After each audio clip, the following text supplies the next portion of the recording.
Bon, écoutez, rebonjour. Je suis très content que Alain Choul ait accepté de faire l'ouverture de cet après-midi. Il est directeur. C'est quoi ton titre exact? Je m'occupe de la science au CNRS. Voilà, il s'occupe de la science au CNRS. Il a un rôle important, en particulier dans les questions de publication, de sciences ouvertes, auxquelles il accorde une grande importance. Donc je voudrais te remercier d'avoir bien voulu nous dire quelques mots en ouverture de l'après-midi.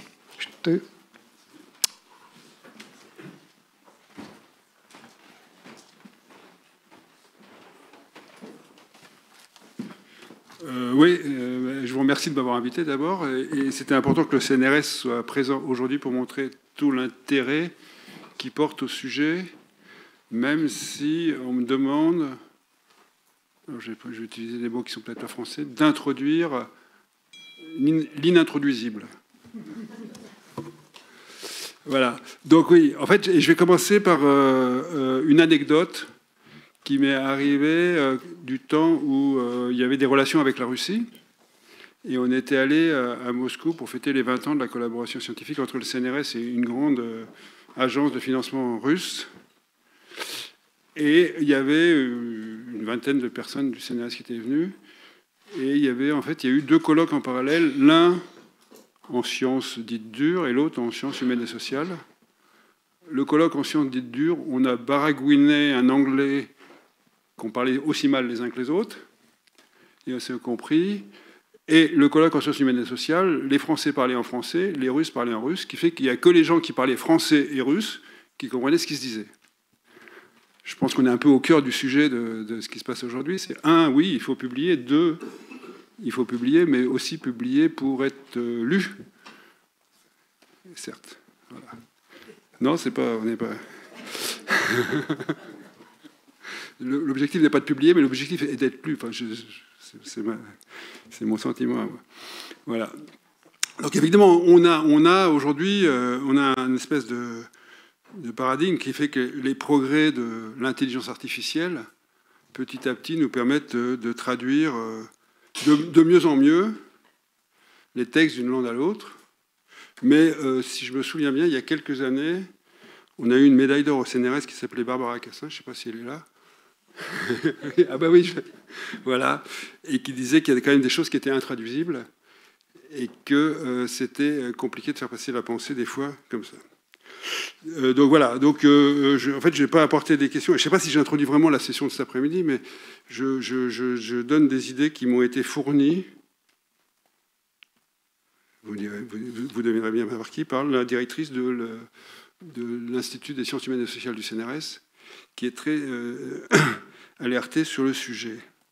Hein. Si on regarde aujourd'hui que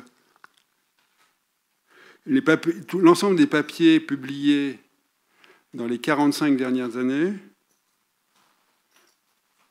utilisent 2% des 7000 langues du monde.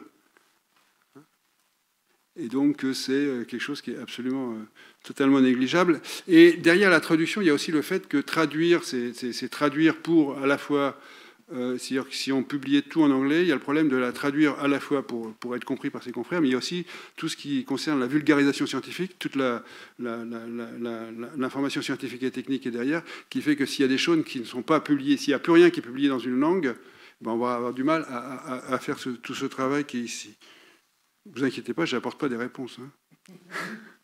Je n'apporte pas des réponses, j'apporte que des questions. Est-ce qu'il faut abandonner la langue Est-ce qu'il faut abandonner la publication en anglais et ne publier que dans sa langue naturelle et faire confiance au système de traduction pour ça? Sûrement pas. Est-ce qu'il faut continuer à tout publier en anglais? Enfin, en anglais, un truc, une espèce de baragouinage d'anglais. Et je pense que ça aussi, ça appauvrirait un certain nombre de messages. Est-ce qu'il faut faire les deux? Je pense que la solution est peut-être là-dedans, en tous les cas. J'espère que votre colloque aboutira à des conclusions qui nous seront bien utiles.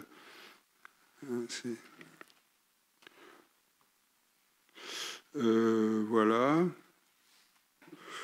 Et puis, qu'est-ce que je voulais vous dire? C'est... Ouais.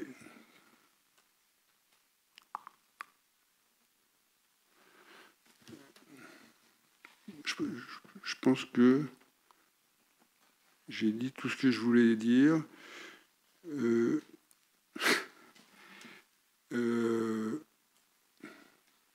Oui, c'est ça. Donc voilà, je félicite d'abord l'Académie des sciences d'avoir organisé cette journée, ce colloque. Je ne sais pas si c'est uniquement l'Académie des sciences qui l'a organisé, mais Étienne Gis nous en a parlé il y a assez longtemps. Et ça, j'attends avec impatience les conclusions, 6 conclusions il y a de votre journée, qui nous seront bien utiles aussi à nous pour nous les partager. Et si j'ai fait que soulever quelques questions, j'espère que vous apporterez quelques réponses. En tous les cas, je vous souhaite un très bon après-midi de travail, qui sera fructueux, j'en suis sûr. Et vous soyez certains que nous regarderons avec beaucoup d'intérêt les conclusions de votre journée.